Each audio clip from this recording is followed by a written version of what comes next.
Welcome back to Making It Simple, everybody. Great to be with you today. Here we are going to jump back right into our lesson from yesterday. Stop, look, and listen. We ended off the lesson yesterday with the question, why does it matter? That was pertaining to the statement, keeping your eyes upon Jesus.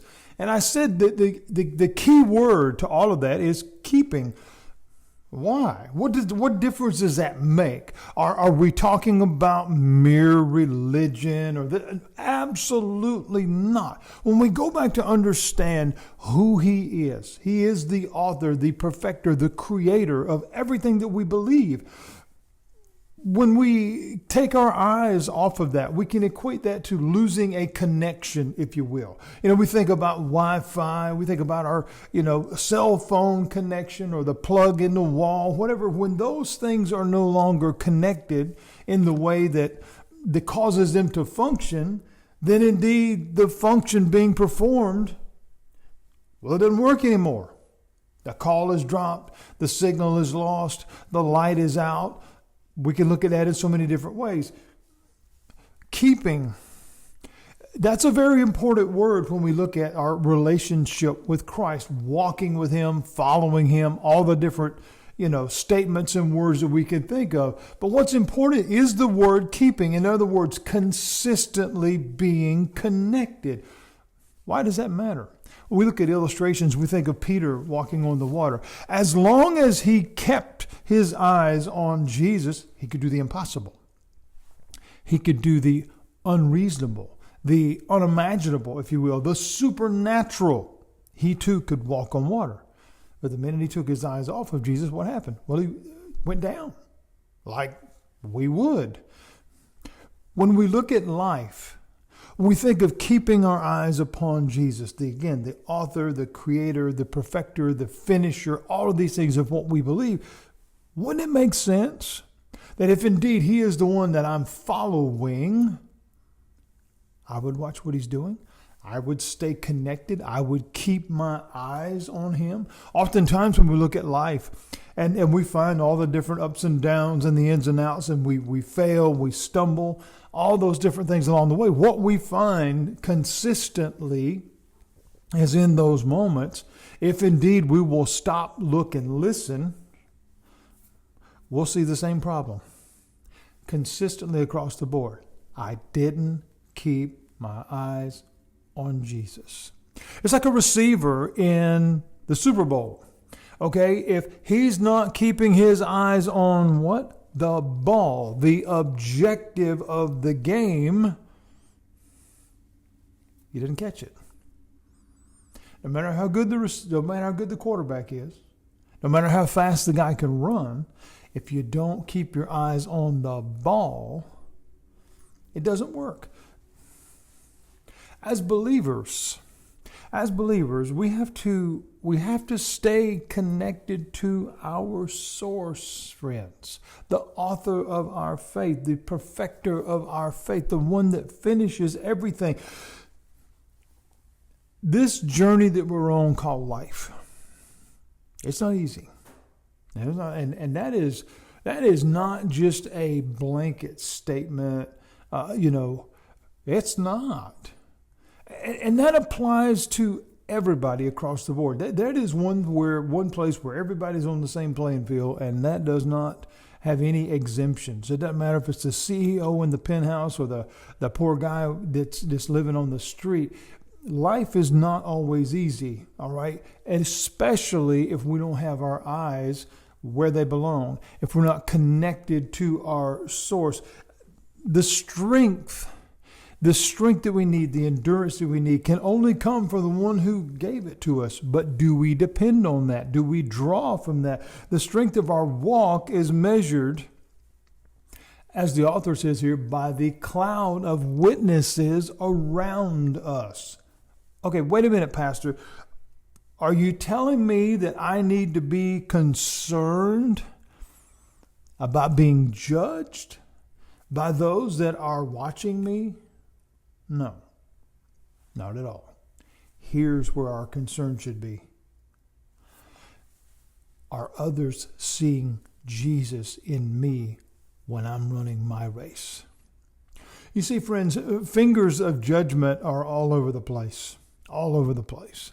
And the more that you view content in formats like this, social media and what have you, you're going to find more and more and more of that. Whether it's judgmental opinion from somebody, a critical opinion from somebody, or the plethora, the unimaginable number of pastors that are screaming from their pulpit, judging and pointing their fingers and telling you that God's going to get you. And that is not what Jesus taught. I thought about this yesterday and really felt this impressed upon my heart. It's amazing how many people try to keep giving Jesus a condemning finger. They do. However, if you read the ministry of Jesus, the only time that he had that condemning finger, and the only time it was being pointed, was at the ones who were condemning. Something to think about. We wrestle and we fight the battles all the time. But here what the writer is telling us. He says, lay aside every hindrance and every sin that so easily ensnares us. Again, sin, that's a hot word because it gets so many things get categorized under that. When really all it means is being outside of the will of God, missing the mark. What does that mean? That could be looking at your neighbor crossways. It could be holding hatred in your heart. It could be, we could just go on and on and on and on because it's something that displeases God. Why? Because he made us better than that. He made us better than that. See, again, we find so many that want to redefine words and put things there that aren't there. And the problem with that is then we begin to create sections and categories. What does that create? Division. Well, they believe that it's wrong. Well, they don't. Well, they're not sure. And then before long, nobody knows anything. That is what separates us. When we begin to understand what that word means, it is what separates us from the heart of God. I don't want you to do that. It's just like our children. If any of us that are watching this broadcast know that we love our children without any question and without condition. We all do, regardless of the mistakes that they may or may not make. But none of us desire for them to make those mistakes. None of us desire for our children to be drug addicts or politicians or anything horrible. No, we want the best for them. When they choose those roads or they go down those roads, however they get there, it breaks our heart. It breaks our heart because they intentionally separate themselves from our desire to care for them, not from our love, because they cannot do that. And Scripture is very clear. We cannot, not even death can separate you from the love of God. So we need to understand when we hear these words, we don't just automatically religitize them or put a stamp of some kind of biblical definition on. No, understand what it means. The mark of God is holiness. And what does that mean? I just want you to be who I created you to be. If you choose not to, it breaks my heart. I still love you. There will be consequences for that simply because there has to be. There has to be, or there's no other way to rein this in. The word no has a reason to be there. The word stop has a reason to be there. The writer here says, put all that stuff aside that so easily ensnares us. How easy is it to get caught in a trap? No, I'm not going to start singing Suspicious Minds. Caught in a trap. I can't walk out. But no, seriously, that's so easy because things are appealing. Things are alluring. That doesn't even have to be a moral failure. It could be all kinds of different things. I like that. It looks good. It tastes good. All those different things can draw us in. And the writer here is saying, stop, look, and listen. How is it affecting my run? What's getting in the way? What is hindering my run? What is keeping me from making progress? What is causing me to stumble? what is creating a challenge that might have someone who is surrounding me as a witness. Remember, the witness is what they are seeing, not what they are saying.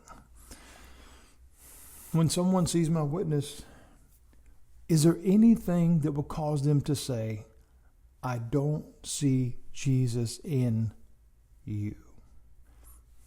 Keeping your eyes upon Jesus. Why is that important? Because it's everything that we need to make this journey work. We'll talk more about that right now, tomorrow, or next day, or whenever we get back right here at Making It Simple. God bless you. Have a great day.